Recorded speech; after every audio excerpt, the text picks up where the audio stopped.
Australia has one of the driest climates on the earth. And so a lot of consumers are really surprised to hear that there are top quality wines coming out of Australia. And if the only Australian wines you're familiar with are the grocery store bottles with those cute little furry animals on them, then today's episode is for you. Hi, friends. My name is Sarah. I'm a certified sommelier and host of the Wine CEO podcast. And today I am doing an Australia 101 quick overview of the wine industry in Australia. I'm excited to do this. It's the first time I've done an overview on Australia on the show. And next week I'm going to be sharing an interview with Jane Lopes and Jonathan Ross, an amazing sommelier duo that is specialized in the Australia region. And they're going to be bringing us a really great insider look into what you can expect from some exciting things happening in the Australian wine industry right now. But before jumping into that episode next week, I wanted to give you a really quick overview this week so that you have a base level knowledge of what the Australian wine regions are known for. So if you have no reference whatsoever into Australia, you can have a little bit of additional knowledge next time you go shopping or decide you want to try something new. So let's dive into today's Australia 101 wine podcast.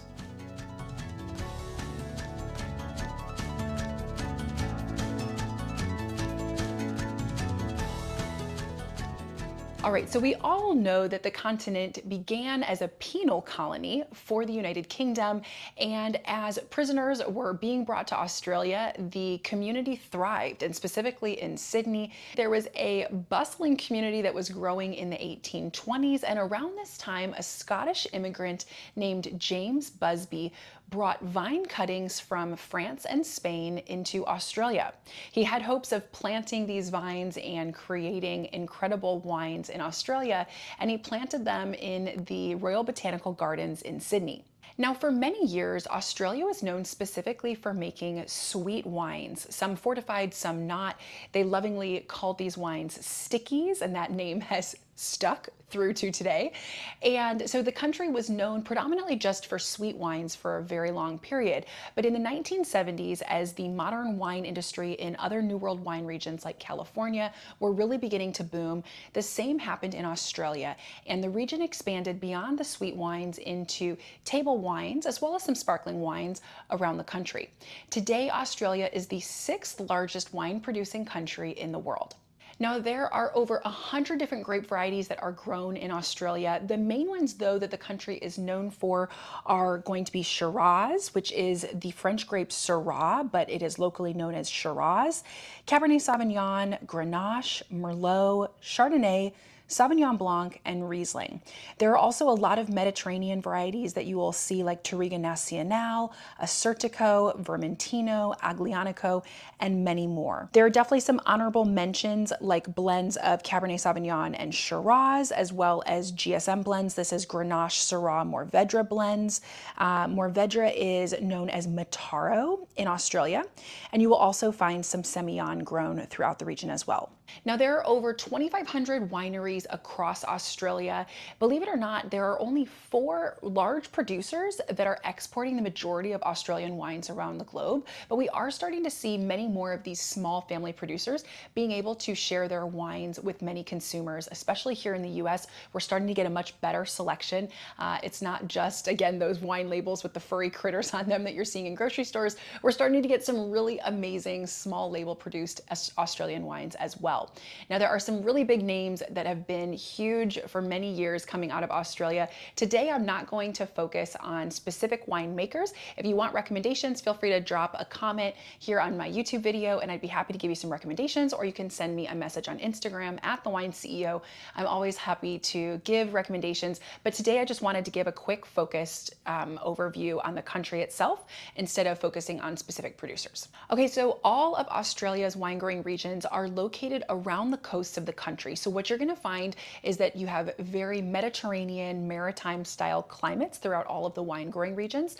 And this gives you a really unique kind of growing climate within Australia. So what you find is that you have these really warm days, but cool nights. And this is going to give you a lot of variety that helps to produce both cold and warm climate grapes. So in Australia, you can get really, really great Riesling, which is a cold weather climate grape, But you can also have these phenomenal Cabernet Sauvignons and Shiraz, grapes that need a little more sunlight and a warmer climate to develop. So you have a lot of diversity around Australia, which is really fun if you're looking to dive into a new region that you don't know much about. You can check out Australia and spend a long time exploring the many regions and styles of grape varieties throughout the country.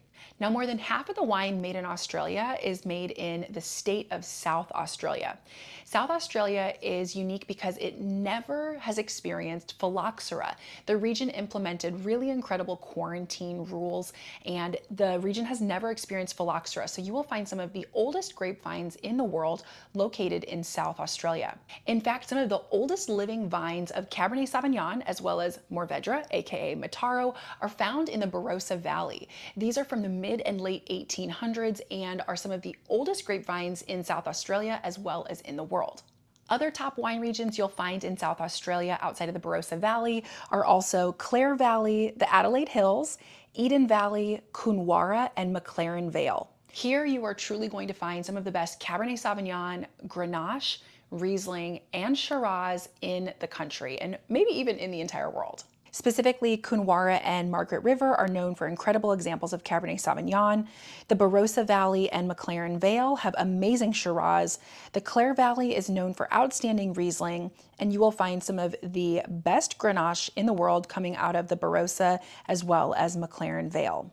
The next main wine producing region to know is New South Wales. So this is the region just outside of Sydney, and here you're going to find the Hunter Valley. So it's within this region that some of the first grapevines in Australia were planted, and today the region is known mostly for Chardonnay and Semillon. In fact, many of the grapes in this region are made in a Bordeaux botrytized kind of Sauterne style. So you're going to have maybe a sweeter style of Semillon that would remind you of some of the Sauterne style sweet wines in Bordeaux. The region definitely is not one of the largest to produce grapes, but it is well known for the examples of Chardonnay and Semillon that you will find here. Next up, we have the state of Victoria. Now, this is known mostly for the Yarra Valley and Rutherglen. Here you're going to find great examples of Chardonnay, Pinot Noir, and a lot of sparkling style wines. Next up, we have Western Australia. This region is mostly known for the famous Margaret River wine region. Here you're going to find some incredible examples of Chardonnay as well as Bordeaux style varieties. And then last but not least, the final wine growing region in Australia is Tasmania. This is an island just off of the mainland. And here you have this really cool maritime climate that is going to lead way to Chardonnay, Pinot Noir, some Sauvignon Blanc, and traditional made sparkling wines that are in that champagne traditional method. So a lot of really interesting wines coming out of Tasmania. For a smaller island, there's a lot of wineries. And so it's been a growing region for the last few decades. And we're seeing some really exciting things coming out of Tasmania right now. All right, so let's say you are walking into a wine store and you want to pick out some Australian wines. I'm going to give you my top recommendations here to try some varieties from some regions within Australia that are really known for these top varieties. So you will probably be able to just stick to the variety and the region, and you're going to get an amazing example of this wine coming out of Australia. So first up, when you're talking about Australia in the wine industry, it is hard to avoid also talking about Shiraz. These two are completely synonymous with one another, because amazing Shiraz has been made in Australia for decades. And it's really what the country has become known for consumers around the world. So when we're talking about Shiraz, honestly, you can't go wrong when you are looking all around the country. You're going to be able to find a wide variety of Shiraz styles, from cool climate Shiraz, warm climate Shiraz. You'll be able to find Shiraz blended with Grenache, Mataro, sometimes even with other grapes. And you might even be able to find some sparkling Shiraz examples. There's a lot of ways that Shiraz is grown and produced around the country. And so the fun thing about trying Shiraz from Australia is you can do a side-by-side comparison of a couple different Shiraz styles from different regions and have a very different experience. So that's something I love to do. Get a couple bottles of Shiraz from Australia from different regions around the country, taste them side by side. You will be shocked at how different they are. But as you're looking to try some other grape varieties from around Australia, definitely you have to check out some of the amazing Rieslings that are being made in the Eden Valley and Clare Valley. why these are going to be very different than some of the Rieslings you might be familiar with from Washington State or from Germany, for example.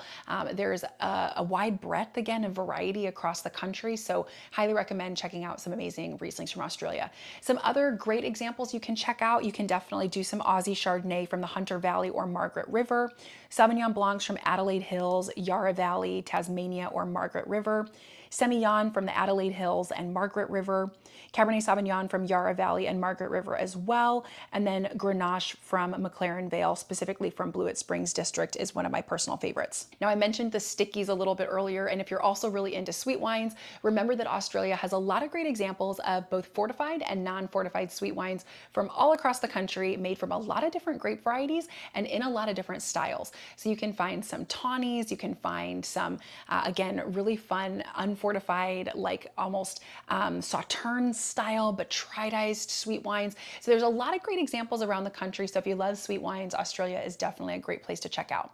So one of the things that I always love to talk about when I'm discussing Australia is the high percentage of bottles that you will see closed with screw caps.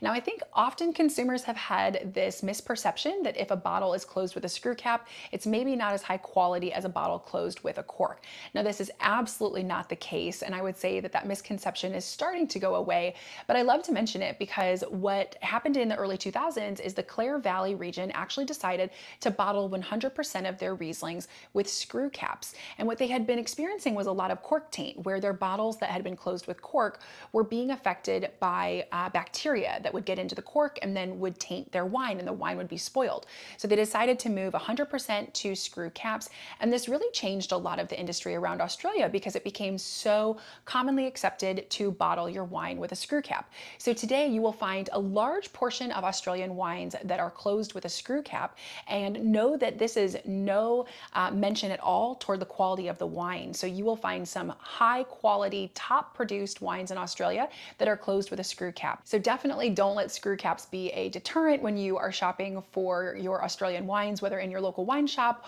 or online. Know that this is a very common closure in the Australian industry, and you should not shy away from these whatsoever. So that is your really quick Australian 101, literally in less than 10 minutes, giving you a quick overview into what you can expect from the Australian wine industry. Next week, I'm really excited to be bringing you this interview with Jane Lopes and Jonathan Ross. Again, these are experts in what's happening in the Australian wine industry right now. So hopefully today laid a great foundation for you if you're not that familiar with Australia. And then next week's episode is going to be a great deep dive into what's happening in the industry right now and some exciting things that you can look forward to. If you loved today's episode, don't forget to like and share it with a friend. If you haven't yet subscribed to my channel, please do so now. If you're listening on Apple Podcasts or Spotify, give me a quick review. It's the best way for new folks to learn about my show. I love sharing fun and approachable wine content and being your pocket sommelier to making wine easy to understand and a lot of fun. Until next week, friends, I hope you drink something new and delicious, and I will catch you all in the next episode of the Wine CEO Podcast.